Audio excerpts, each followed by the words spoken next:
Ultimately, when you're consistently creating recognizable work and building this portfolio that has this common thread, your customers and your clients and your followers, everyone who has fallen in love with you as an artist and is following you in your journey, they are going to trust you more. Consistency breeds trust with your clients. The people who pay money to have one of your originals want a part of something. They want a piece of you. They want a piece of something that you're creating. As artists, we're building a legacy.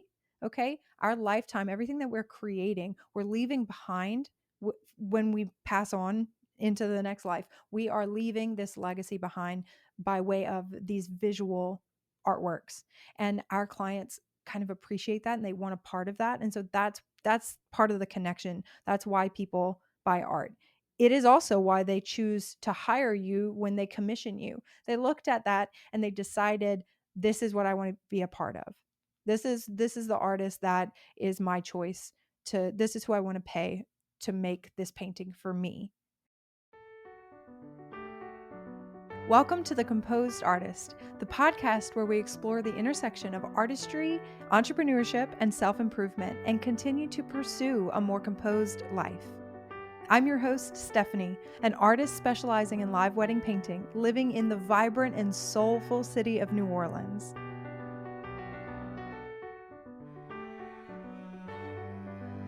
Over the past decade, my job has taken me all over the world, meeting and creating art in front of thousands of people, and has allowed me to create a colorful life for myself and my family. Now, I help other artists build confidence, develop their techniques, and fall in love with the art of live wedding painting. I invite you to join us for inspiring stories of creative journeys, practical tips for running a successful art business, and honest conversations about the joys and challenges of running a studio and being a parent. This podcast is here to keep you company, keep you entertained, and is full of resources to help you on your journey to create a business that feeds your soul, makes an impact, and is insanely profitable. The Composed Artist is the podcast for the bold, creative, passionate, and genuine artist. Let's get started. Hello, and welcome back. Today, we're going to be talking about consistency, something that I struggled with at the beginning of my career. When I looked at my work, it didn't feel consistent at all. It was something I struggled with. When I looked at my friends' work, when I looked at the work of artists that I followed on Instagram and was inspired by, people that I thought were successful and had made it, their work was very consistent. There was some sort of common thread in their work, whether it was the style of painting or the colors that they chose, the subject matter, the way they composed their pieces, whether it was one collection at a time or just across the board, there was consistency in their work. And I did not see that in mine. And I want to talk about that today because maybe you're feeling the same way. Maybe you felt the same way whenever you started your career, if you're a little bit further along, or maybe you're like in the trenches right now, trying to get the ball moving, trying to get your career going. And you're also recognizing that your work lacks consistency, which we kind of inherently know is important for success as an artist. It's important for many reasons, and we're going to get into that today.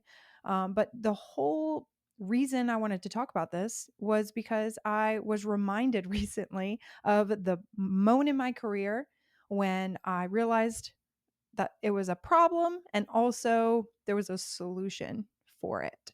So let me kind of tell you a story. I recently went to go see the work of a friend of mine that I knew in college. His name is Chase Mullen. His Instagram, I think, is Chase Mullen Studios. His work is phenomenal. Go check him out. But he was having his work shown, like a collection of his work shown in a museum in our hometown of Baton Rouge. So cool. It was at the Louisiana Arts and Sciences Museum, which is very kid friendly. And so, of course, I packed up my family and we went out and spent the day. And I was walking through his gallery, looking at his paintings. And first of all, feeling very proud of him. I mean, what an accomplishment. And then the work has developed so much over the years. I was just feeling all the feelings, looking at his work, so happy for him. And it took me back in time, like time warp. Took me back in time to a moment where I really felt defeated and I really felt envious of him. Like I said, I've known him since college. We have a lot of mutual friends. At one point, he and a couple of buddies of his were renting this warehouse. So this like 5,000 square foot, very high ceiling, well lit warehouse with like big garage door. I mean, it was an artist's dream. And they worked out of there. They hosted like get-togethers. So like artists, friends, classmates, we would all go and hang and kind of, I don't want to say network, but that's what we were doing. We were all kind of hanging out and sharing stories of the work that we were creating, and it was a really fun environment for a young artist, and it was fun to be included as well. And I remember going to one of these hangouts one night, and looking at his work and looking at the work of his comrades, and kind of sharing stories. And at the time, I was creating commissioned paintings. So it was like I was marketing service-based artwork. What do you want? What are you passionate about? I'll paint it for you. Y'all know that whole story. And everything was very unique and very individual. So I wasn't necessarily working in collections. I started my business painting what other people wanted me to paint instead of setting out to create a body of work. And that was consistent. Ta-da. And so when I looked at my portfolio, which because they were one-off jobs, I was doing the painting and then mailing it out.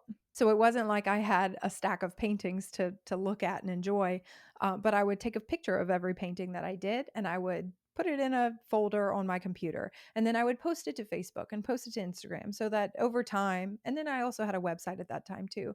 So I was creating this kind of virtual portfolio, and over time, you would expect, one would expect, that there to be some sort of feeling of consistency in the work. And I didn't feel that way. I didn't feel that the paintings that were in the portfolio were created by the same artist.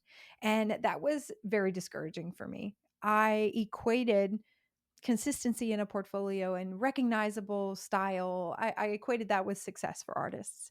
And I didn't feel like I had that consistency. And so I left that party that night feeling really down in the dumps. And I called Chris, we were dating at the time, and I kind of was explaining that to him. I was like venting. This is how I feel. Now, he's not an artist at all, so I didn't think he would understand, and I didn't expect him to understand, but I was just feeling upset and down, and he was my dude, and so I was sharing my feelings. And he told me something that I'll never forget. He is of the mindset as a lawyer that some lawyers niche down. They become personal injury lawyers, or they become divorce lawyers, or like they pick an area of focus, and they get really good at that one thing and become known for that one thing, and they create all these marketing gimmicks surrounding that specialty and marketing to that particular demographic, that audience. His mentality about his business is that they are the people you go to when you need help. So not only can they help you in most areas of the law, but that if you come to them with a problem and he doesn't necessarily know the answer, his answer is, I'll figure it out. We'll help you. And so that either looks like him referring you to another expert in that area, or him buckling down and learning that area of the law and helping you with that. And so in a way, he's a custom lawyer, like I'm a custom artist. And so his advice to me was, why would you want to just do one thing? Like, why not don't you want to serve everyone with custom paintings? What is custom? It's one of a kind. So remember, that's what you want to do, right? And it really made me think about what it was like, why I do what I do, and what it is that I really want to do. I don't want to be an artist that shows in a gallery that only paints what I want to paint. Yes, painting what I want to paint is very fun and exciting.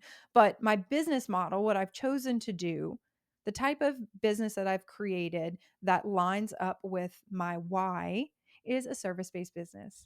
And so I was able to kind of relax on that front and not worry so much about the whole of my portfolio at the time, and worry more about how I can serve the people that I really want to serve. So that carried me through the next year or two, right? As I was building my business, as I was building my portfolio, I was marketing custom paintings. I would share one painting, like let's say a pet portrait, and I would promote pet portraits. And then I did more of that. And then I would do a family portrait. And then I would use that in my marketing efforts to promote family portraits. And I would do more of those. And then when I started doing live wedding paintings, I really loved doing that type of work. And so I buckled down and I marketed live wedding paintings to that type of client. And as I worked, as time passed, as I got better and better and more emotionally invested in the work that I was doing, I was able to niche down. I was able to focus more on the types of jobs that brought me the most joy and brought my clients the most joy. And then slowly, consistency found itself in my work. And so, in this episode, I'm going to tell you a little bit about what consistency even means, why it's important, and how to achieve it in your work.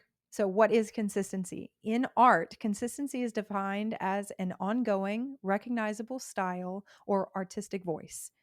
It's ongoing, which means it is produced and evident over a period of time. Ergo, you have to paint a lot.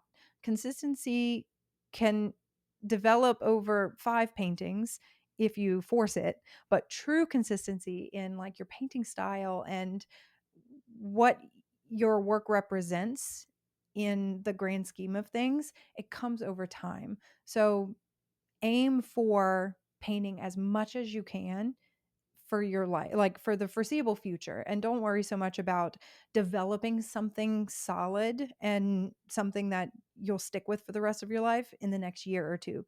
That would be silly. And it kind of defeats the purpose of the journey. It defeats the purpose of developing your work. That's the fun part. I have this book. It's called Color by Victoria Finlay. And in it, she writes, like right at the beginning, there's a quote. She quoted Harvey Fierstein. I'm gonna have to look him up. And the quote is, "What did I learn at art school? I learned that art is painting, not painted." That's so deep. Art is painting, not painted. So remember that whenever you're learning anything or whenever you have a goal, the art is in the process and the journey. So don't stress too much about the painting and the finished product just yet. So consistency is developed ongoing, so over time and with a lot of work. You have to create a lot of work. And so you kind of should give yourself some grace and some time to just create the work. Don't worry about being perfect just yet. Just learn what you can with each painting that you do. And then style. Let's talk about recognizable style. That's the way you paint and the product of the process. Okay? So your style is going to be very unique to you. Even if you're duplicating someone else's style, even though you're being heavily influenced by another person's style, what you create, especially in a live painting scenario when you're standing there and there's pressure and you can't copy anything, you just choose colors, you mix them and you apply them to the canvas and you paint. That is your authentic style, and it is special and unique. And just embrace the fact that you're developing your style as you paint. So paint. Set yourself a goal to paint more paintings. And finally, your artistic voice. This is going to be the subject matter that you choose to paint and what you're trying to like exude from the imagery, your unique style and perspective that makes your work stand out. A combination of your life experiences, values, and identity, what's reflected in your subject matter, the medium that you choose, the techniques that you use, and how you use them. Like your entire process and what you're trying to say in your work. This is your artistic voice. You have a unique voice that is, again, it is consistent in your work over time. So go back to the first point. It just create more paintings. Consistency comes with being consistent in the creation of your work. Now, there's something to be said about repetition versus consistency. Repetition is repeated imagery, repeated compositions, the same old color palette, the same shapes and forms, the same image over and over and over again. They don't just feel the same, They are very much the same. And that could be repeated in a collection. It can be repeated across your entire portfolio. Claude Monet painted his water lilies over and over and over again from the same perspective at the same time of day. A lot of his paintings during that era of his life look repetitive. Okay. Andy Warhol, another great example. He used stencils in his work. And so we see that stencil image of Marilyn Monroe over and over and over again in his work, very much like a pattern, right? Now, consistency feels the same, as if they were all obviously created by the same artist. Not the same image repeated over and over again, but there's something like fluid, like a common thread throughout each of the paintings, whether it's each of the paintings in a collection or across their entire lifetime of work. And what I mean by feels the same is that there's something about the colors that an artist chooses, something about the brushwork, which brushes they use and how they use them, how they apply the paint, how thick or thin they apply the paint, whether you can see the layers develop or it's just very thick paint painted in pasto style. And it's just very obvious technique with how they apply the paint and how they use their tools. Are you still using cheap art supplies? Look, you don't have to tell me, but if you want to level up, you have to use better supplies. Come on, let's invest a little. I've been using Rosemary and Company for my paintbrushes for the past 5 years or so, and I have never thrown away one of these brushes. The quality is unmatched, and they're like reasonably priced. I hate to say it, but they're the best. So I love a long handled paintbrush. Okay. I love a hog hair or an ivory, which is kind of a mixed bristle hair. And Rosemary and Company, they have like so many options. So I would check them out. The website is www.rosemaryandco.com. That's Rosemary spelled Rosemary and co.com. Or you can just click the link in my show notes and it'll take you directly to my personal wish list. It's all the brushes that I use and recommend. So check them out and thank me later. Now, consistency also shows up when you paint what you're interested in and what you're passionate about. One example is John Singer Sargent. For the majority of his working career, he was commissioned to create portraits for the aristocracy, for the wealthy people. He painted portraits of generals and portraits of politicians and their wives, their family members, their children. That's what he painted, very almost life size, large scale oil portraits. And then when he decided he had had enough of that, he kind of retired and started traveling the world and he switched to watercolors. When he had decided he had had enough of that, he switched to watercolors and took them along with him on his travels and painted landscapes and painted like the Bedouin people out in the desert and painted, he switched to portraits, but it was more of like an exploration of people and places around the world on a smaller scale through the medium of watercolor. But the point is, he followed his interests.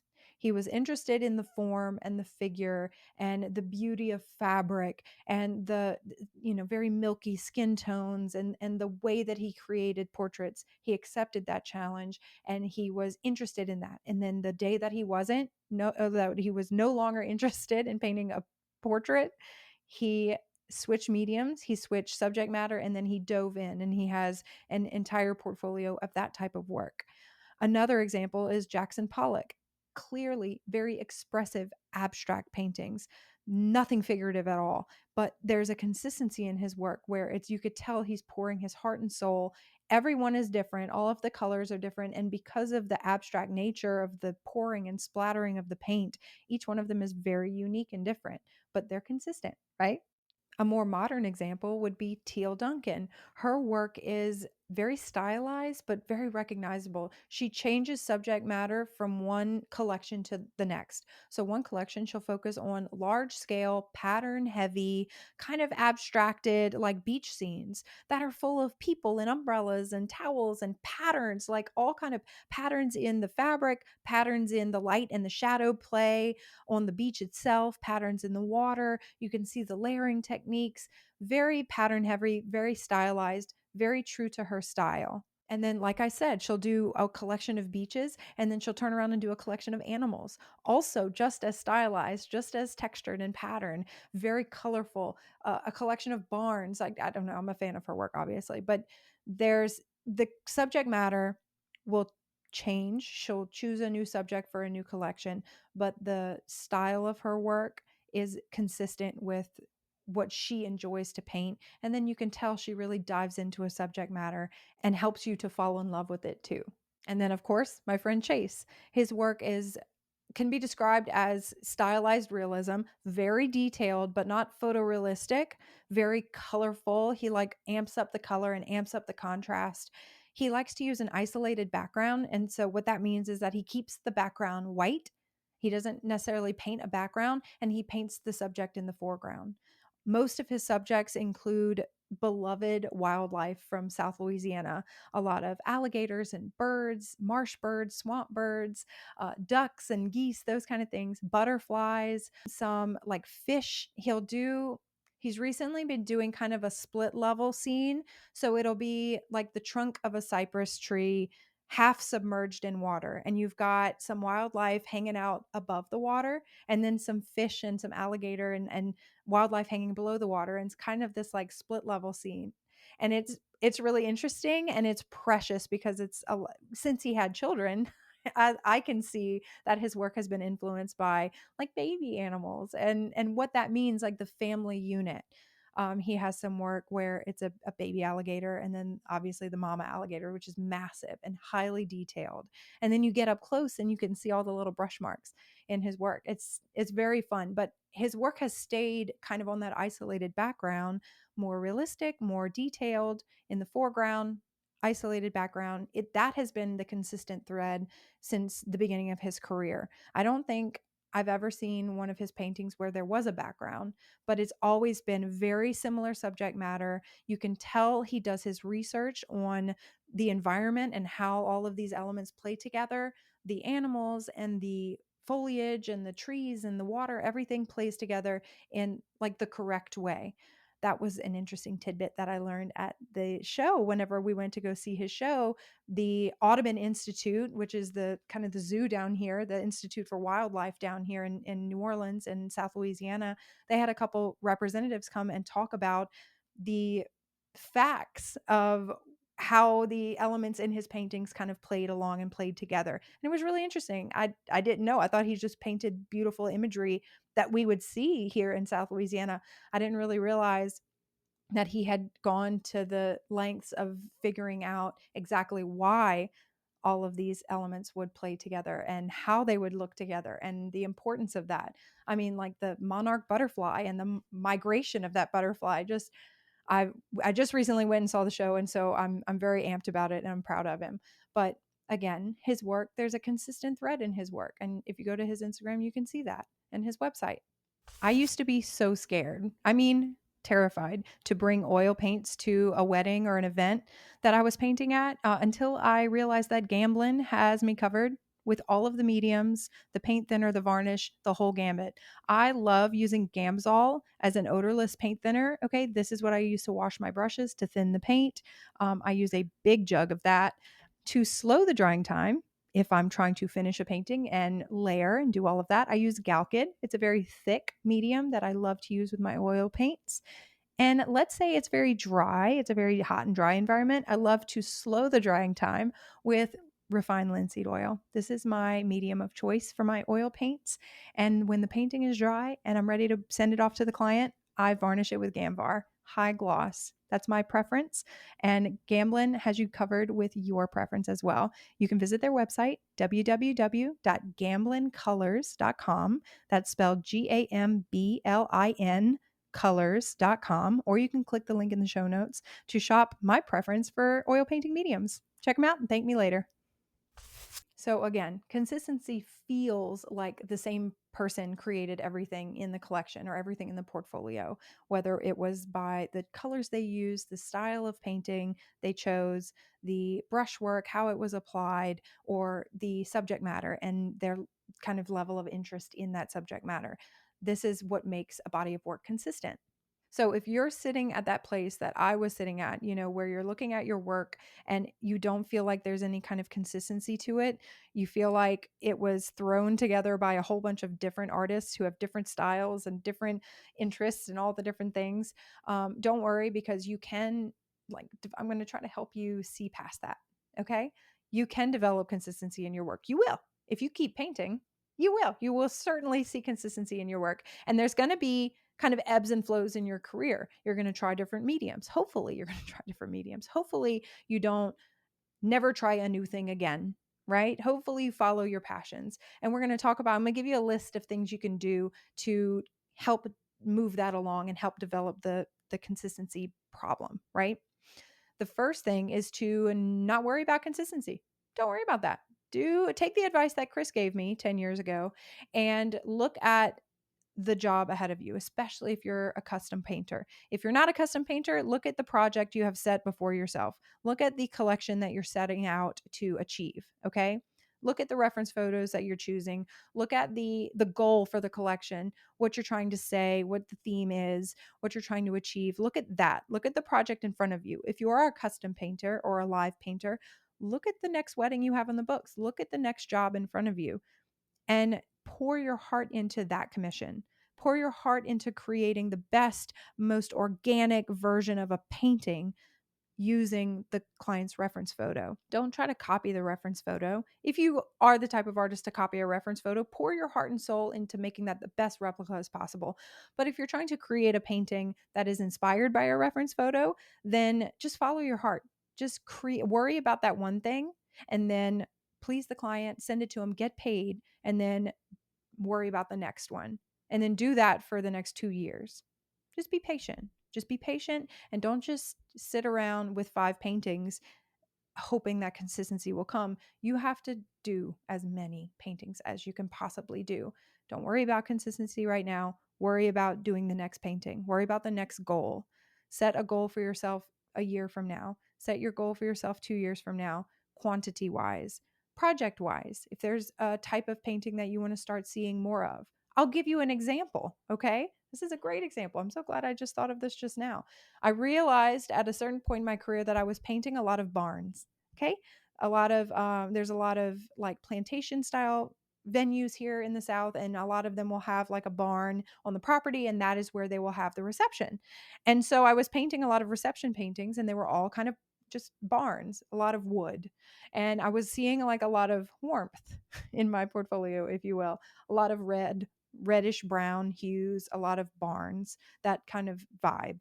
And I wanted to paint something different. I wanted to see more like elevated ballrooms. And so I think in order to promote more of that, I think I did one like for free, or I painted one from a photo. Maybe I used a reference, but I can't remember because it's been a handful of years. But I set out to paint something that I wanted to see more of. I wanted to paint again. And then I started promoting that. And wouldn't you know it, more people were seeing that in my work and they were wanting that version for themselves. And so then I started painting more ballrooms. And then before you knew it, I had, 30 ballroom paintings, and very beautiful, very elegant. But then I was starting to miss kind of the outdoor look. I was starting to miss all the greenery of like an outdoor ceremony. And so I think I convinced one of my clients to have her ceremony exit painted.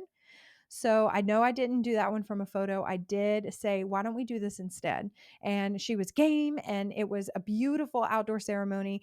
And I painted that one, and then I started kind of following that trend and marketing more of that because that was what was inspiring me at the time. And of course, I painted the first dances and the ballrooms and the indoor scenes that were requested, of course. But then slowly you started seeing more outdoor ceremony moments, more ceremony exits, sunset going down over the mountains, vineyards that were like soft light so far in the distance and just very vibrant up close, just beautiful outdoor ceremony settings. And so, you can kind of create more of what you want to see in your portfolio with what's in your control. So for me as a live wedding painter, that's kind of how I did that. That's how I created what I wanted to see more of in my portfolio and then marketed that.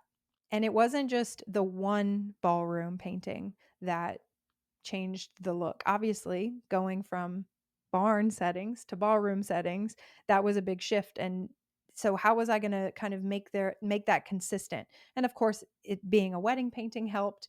My style of painting, the way that I applied paint, the brushes that I used, all of these elements that we were talking about, and the subject matter, and how much I cared about the subject matter. That was what carried the consistent thread from the barn vibes to the ballroom vibes, and then, of course, into the outdoor landscape vibes. The next thing that is very important, okay, it feels sometimes like in order to create your own consistent artistic voice and your own style, you feel like you have to make something unique and original. Well, there is no more original. There are no more original ideas. Everything is a twisted copy of something that's already been done. Don't worry about it. That's how we create. That's how we're inspired. We're inspired by other people's work. So practice drawing, practice painting, practice, like take photos, download things and put, like pull photos from Pinterest and throw them in a folder that says inspiration, like pull inspiration from other creators, other artists, photographers, things like that. And then pull what you are inspired by out of those images and out of those paintings, and start kind of using those tricks and maybe some techniques, if you can kind of practice them, start applying that to your own work. Study other artists and how they paint.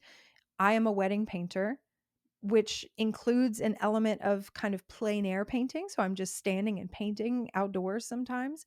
And so I study a lot of plein air painters, people that go out and paint studies of landscapes and even urban landscapes, big buildings, things like that. And I study their techniques. I study how they apply their paint, how they compose their paintings, like landscape compositions, and learning from Edgar Payne and other artists like that who are really good at executing solid compositions in their paintings. Studying from them has helped me improve as a wedding painter. Surprise, surprise. John Singer Sargent, the master portrait painter. I study his work so closely. I study the way that he paints faces that are like lifelike and recognizable, but very subtle and simple, you know?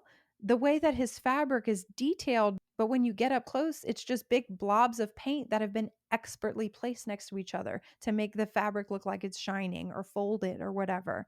Studying artists who are very good at their one thing and applying those lessons to your work is going to help you improve as an artist, and it will help you develop your style. Surprise, surprise. So, study other artists, immerse yourself in your favorite subject matter. For me, that's people and weddings, landscapes, architecture, like all of these things combined. Wedding paintings are a wonderful hodgepodge of interests. And so we're going to have so much content in this podcast, you guys. I'm so excited. But immerse yourself in your favorite subject matter. If you love being outdoors, paint outdoors. If you love to paint people, paint more people. If you love to paint animals, paint animals.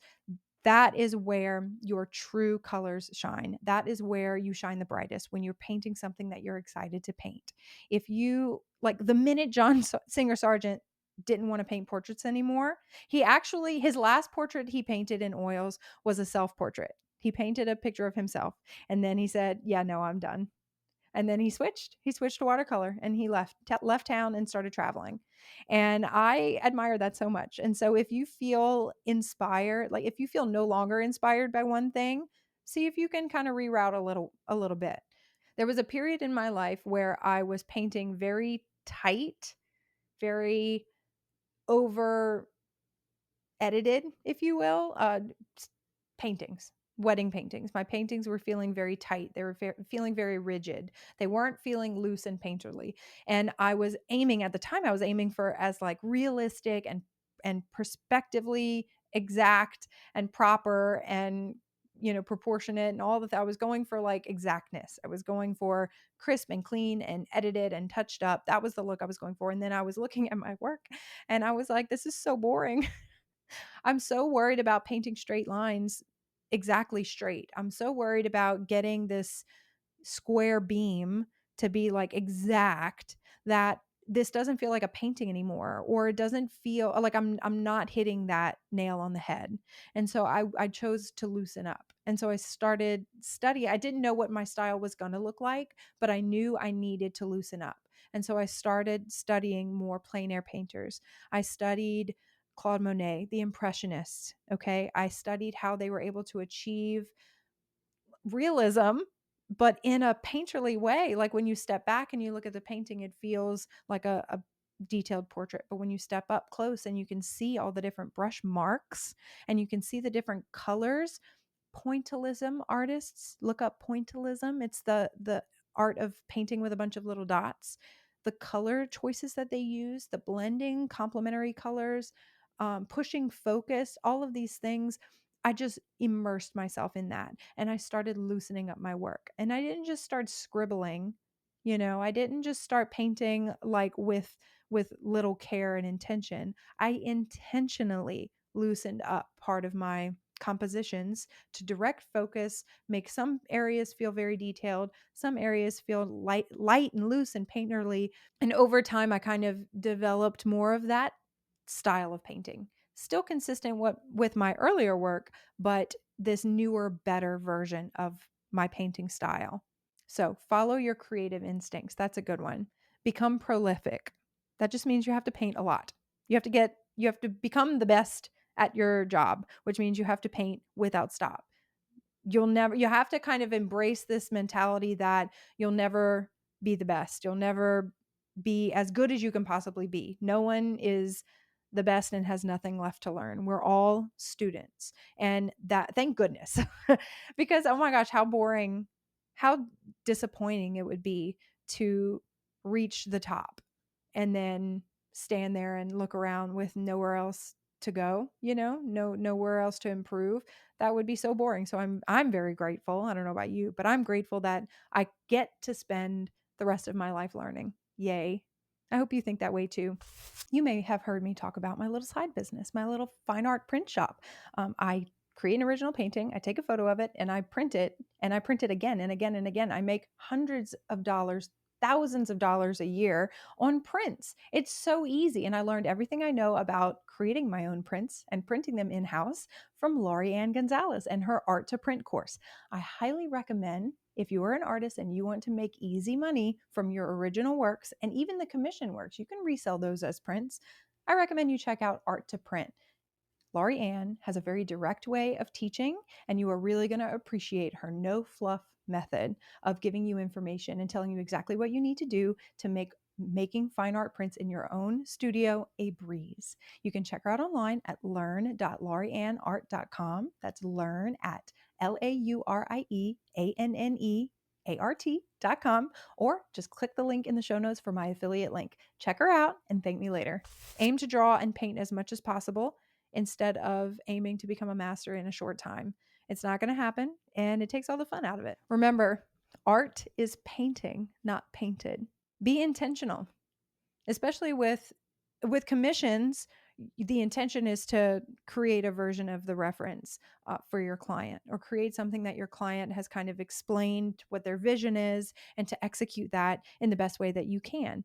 That's the intention. If you're creating original art, you have to set out an intention for the painting itself and the collection it's going to be in, and your work as a whole. But do everything with intention. If you're going to start scribbling, it has to the form is going to come out of the scribble. There's going to be form. There's going to be like, well, what path am I going to take? Be intentional about what you're creating, why you're creating it, and what your goal is. Okay, now this one applies to wedding painters specifically. Do more, whether it's paid or not. If you want to build consistency in your portfolio, you have to paint more. But because we're building a portfolio of wedding paintings and we're kind of doing all this hard work to get off the ground and book more weddings, a lot of times it's kind of slow going at first. And so if you want to paint, I say it all the time, if you want to paint like a destination wedding, like a wedding in Hawaii, then pull some photos from Google or Pinterest or whatever and create a painting based on those photos, and then share that. And, of course, market it as a studio piece, but use it as inspiration for potential clients. You can take that effort a step further and reach out to a wedding photographer, maybe a really well-known wedding photographer that you would love to work with one day.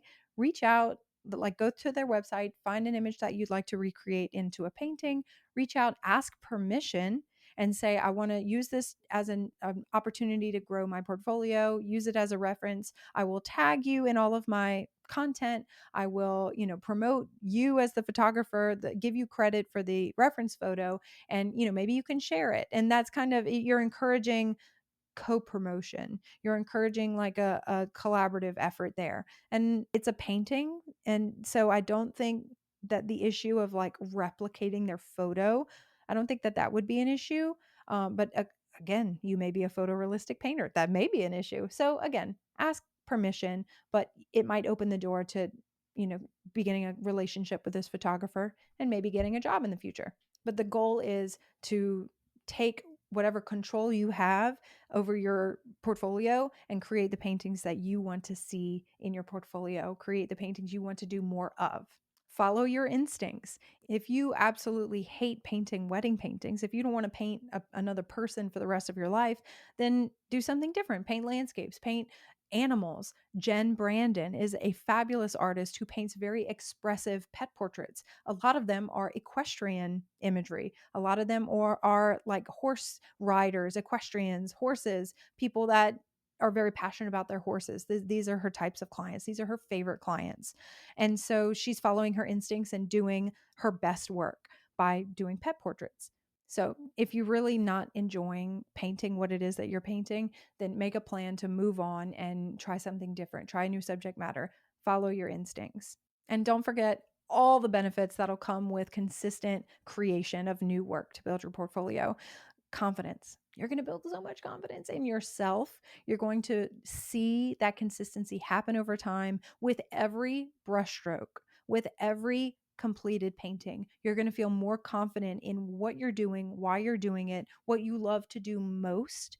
And it's going to motivate you to create your next painting. And it's going to connect you with your customers, with your clients. If you're creating original work, when you create your own original work and it's something that you are inspired to do and you have poured every ounce of knowledge and ability into creating this piece, the person who's going to buy that is going to resonate with what you've put into it. They're going to fall in love with you and your work, and they're going to want a piece that was created by you.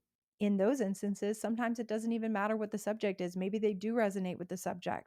But I know a lot of people who wait for a certain artist's next collection to come out, and they've decided already they want something of from this artist. And so a lot of times it's a connection they have with the artist and less with the subject matter. And if you're a commission artist, if you can find that sweet spot between painting what you love, painting what you're inspired to paint, and what, like, meeting in the middle with what the client wants, that is going to bring both of you so much joy. Putting in the hard work to building your portfolio and creating consistency is going to give you more patience as well. You're going to see the bigger picture. You're not going to worry so much about what you're working on right now, or, what effect it may have, or if it's going to sell or whatever. You're going to understand that everything is one step closer to the end all be all goal, whether it's for the collection or for this one commission or for, your goal for the year. You're going to develop so much patience, and patience is needed when you're an artist and you're spending hours and hours working on one painting. It's going to confirm that you are doing the right thing. That's my list of ways that you can develop consistency in your work. Again, give it a lot of time and practice. Don't worry about achieving mastery right now. Look at the goal of just painting as much as you can for as long as you can. Practice studying other artists' work. Immerse yourself in different techniques, immerse yourself in the subject matter that you really love, and try new things. Follow your inspiration. Become prolific. Paint as much as you can, draw as much as you can. Be intentional about what it is that you're creating and why you're creating it. If you're a wedding painter or a commission painter, create more of the things that you want to create more of. Fill your portfolio with things that you want to do more of. And again, follow your instincts. So why does it even matter? Why should I care if there's consistency in my work? Because it gives a higher value to my work. When people can recognize the image, when someone is scrolling on Instagram and they see a painting and they immediately know that it was mine, that I created it, that gives my work more value. If it's not recognizable, if it is one of many random inconsistent works, then the perceived value of the one out of the whole portfolio is much lower than a piece that is highly recognizable.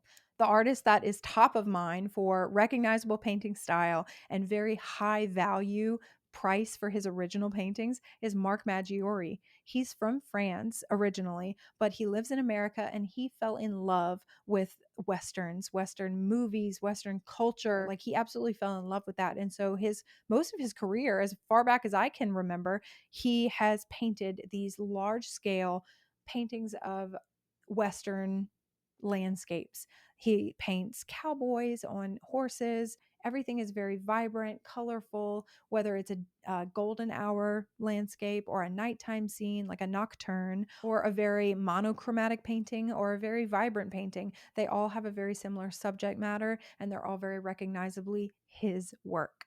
And because he creates collections and he auctions them off, they're very valuable. So there's this kind of a scarcity around his work, which makes it even more valuable. So when I say that having a recognizable style leads to a higher value, it is true. Ultimately, when you're consistently creating recognizable work and building this portfolio that has this common thread, your customers and your clients and your followers, everyone who has fallen in love with you as an artist and is following you in your journey, they are going to trust you more.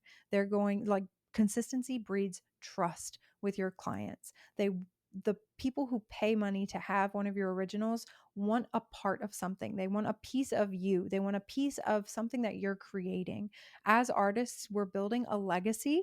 Okay. Our lifetime, everything that we're creating, we're leaving behind when we pass on into the next life. We are leaving this legacy behind by way of these visual artworks. And our clients kind of appreciate that, and they want a part of that. And so that's part of the connection. That's why people buy art.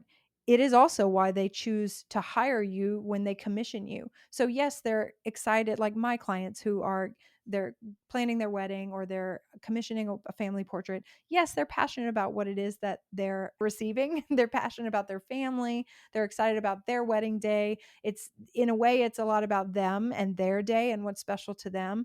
But the reason they hire me and not another artist, the reason that they decide to hire one artist over another, is the connection they've made with that artist's work, plural. Okay. They didn't just see one painting and say, yeah, I want something like that. They probably, most likely, went to my portfolio, or they went to, let's just say mine. They went to my portfolio. They looked at my work. They looked at all the different examples of my work. Maybe they looked at my studio commissions. Maybe they looked at my pet portraits. Maybe they looked at my murals, whatever. They looked at that and they decided, this is what I want to be a part of. This is the artist that is my choice. This is who I want to pay to make this painting for me. And so for those three reasons, I think it's important to aim for consistency in your work, to be recognizable, to have your work be recognized, to garner a higher value for your work, to earn that, and then to build trust with your clients and your customers, to create something that they would want to be a part of. So again, if you're not seeing the consistency in your work that you wish you could see, just give it time. Put your head down, keep working. Consistency will come. Just stay inspired and stay creating.